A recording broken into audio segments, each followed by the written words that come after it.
Ito yung paborito ko, lalo na sa kulay, Slate. 6 club na fundraise overall winner siya. Kasi talagang pag dumarating sila, 1, 2, 3, yan talagang sunod-sunod yung clock ko. Ay sir, di wala pang derby para nag-champion ka na sa papremyo, no? Malaki yung inakot natin, sir. Pulling sa fundraise pa lang, siguro nasa 400 yung... Hindi lang siguro.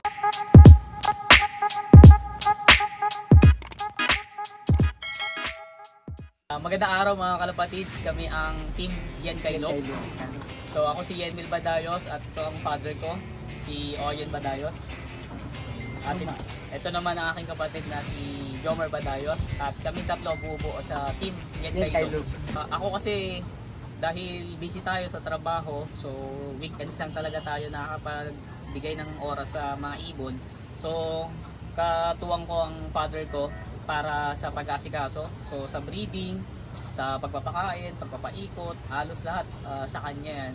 So ako kapag yung magbibigay na lang ng supplement pag nakita kong hirap ang ibon or alam kong medyo mahirap yung magiging race, so tinutulungan ko yung father ko. Kasi yung brother ko naman, si Jomar, siya naman in charge halimbawa pag may loading, so siya yung magdadala. Tapos katuwang ko rin kapag wala kasi ako, hindi ako makapag-clock, lalo na pag may mga release na late na, so siya yung nagka-clock. So bukod doon, pag may time din, may libre siyang oras, nakakapag-toss yung brother ko. Yun yung namin sa loob namin, tulungan namin. Tulungan. Para makatsamba ulit. Para makatsamba ulit.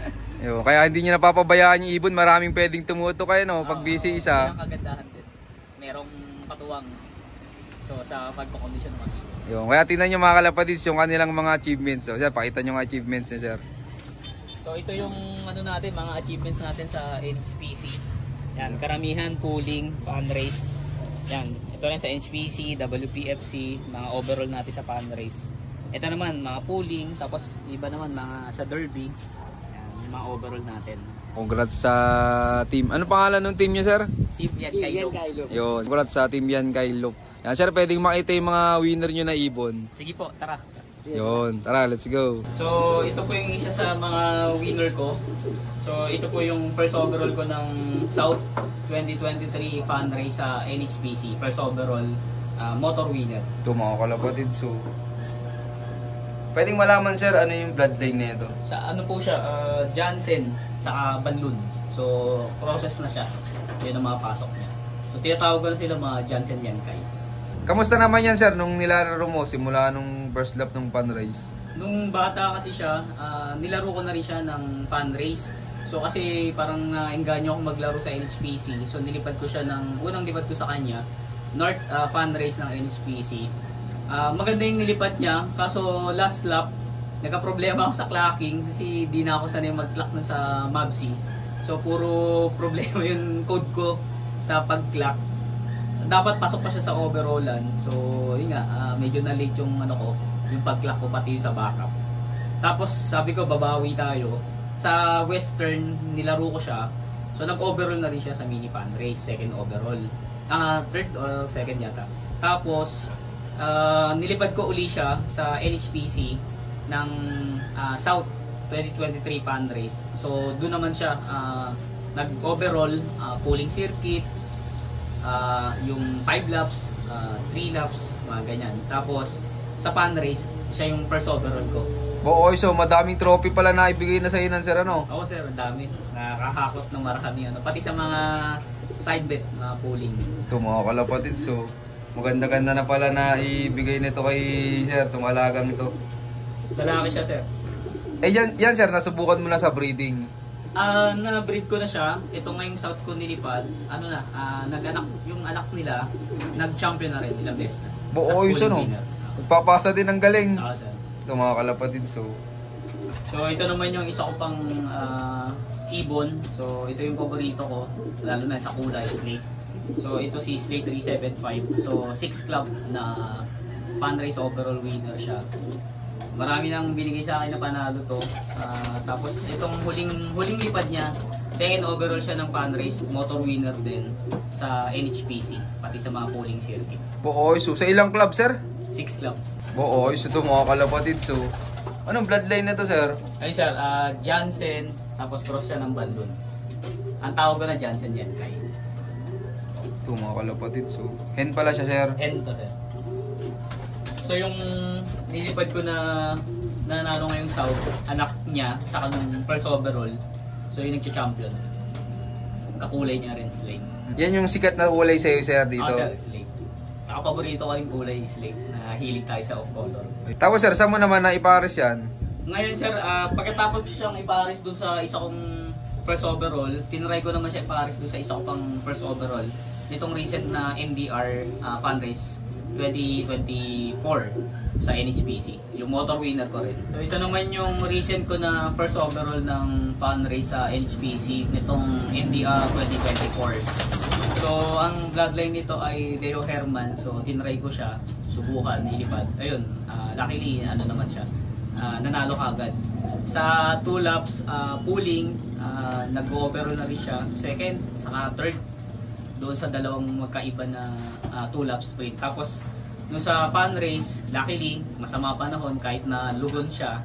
So nakapag-clock siya ng maganda kaya naging first overall siya. Sumawala pa dito. So, pero itong ibon na to consistent kasi yung unang kapatid niya overall na rin sa fun race. So bloodline niya Leo Hermas. ito, abangan natin yung pairing nito. Bali sa next North 2025. Yes, sir. Ito mga May anak na kalapatid. siya. So ito naman yung isa ko pang fun race overall winner noong STR 2023 sa NHPC. So siya ay naging 5th overall fun race. Pero itong ibon na to pasaway. So itong ibon na to medyo mailap siya. So pag i-stick namin siya lumilipad pa siya. So sayang yung speed. So naging 5th overall ako pero ang lamang lang sa akin kung di ako nagkakamali 15 points. Pero itong ibon na to consistent. Dumarating sila grupo first drop. Yan. Ito mga kalapatid. So, anong bloodline nito, sir? Bali ano siya, Johnson yan kay na siya. Dito sa ibon na to nang hinayang kami kasi ang pa-premyo noon 1, 2, 3 na na overallan sa fun race motor. Eh dapat kung hindi siya nagpasaway pag ini-stick hindi lumilipad. So sana third overall din siya. So sana 3 motor yung nakuha natin. Oh, take out sana sir yung per second, third. Oh, hakot talaga sana. Kasi talagang pag dumarating sila 1, 2, 3 yan talagang sunod-sunod yung clock ko. Ito lang talaga yung bukod tangi na pasaway. Talaga lumilipad pa pag ini-stick. Is talagang kilala yung mga ibon mo sir na pagiging matulin sir ano? Oh, Mapa sir. North and South. North and South sir. Nanalo naman sila. Saka yung speed nila talagang yun ang forte nila. Pulling saka fun race. Pero may pangduluhan ka din sir. Oh sir, meron tayong panduluhan pero ibang bloodline yung ginagamit ko. Bali, meron ako mga Johnson Perk, Stitch, yan. Tapos itong huli kong ginamit yung New Laureate, New Remy, so mga Battenberg. So overall siya sa FTR. Yun sir, pwedeng makita yung mga breeder mo naman na pangduluhan mo.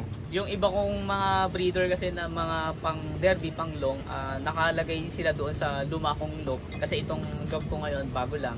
So inaayos pa namin, so kaya hindi pa talaga na ililipat dito yung karamihan ng mga ibong ko. Kaya konti pa lang yun naman.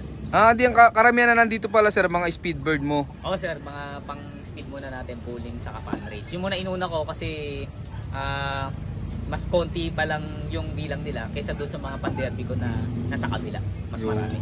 Pero mga kalapatids, kung usapang speed lang, ito, mapapalabang kayo dito kay sir. Talagang umahakot ng papremyo dito sa NSPC Club tsaka sa ibang club sir. FPR, yan, NSPC, WPFC, lalaro tayo, active tayo dyan. PPCM. Yan. Ay sir, di wala pang derby para nag-champion ka na sa papremyo no? Malaki yung inakot natin sir. Pulling sa fun race pa lang siguro nasa 400 yung hindi lang siguro 400 plus 400,000 yung kinita natin. Napanalunan. Yus kaya iba pa rin talaga may pangbungad sir no? Sir, kagandahan din, pagiging practical na rin. Maganda meron kang pang-pulling fun race para makauna ka, meron ka ng premyo. So meron ka ng magagamit pang taya-taya, saka pang pang suporta rin sa ibon. Pambiling patuka, vitamins.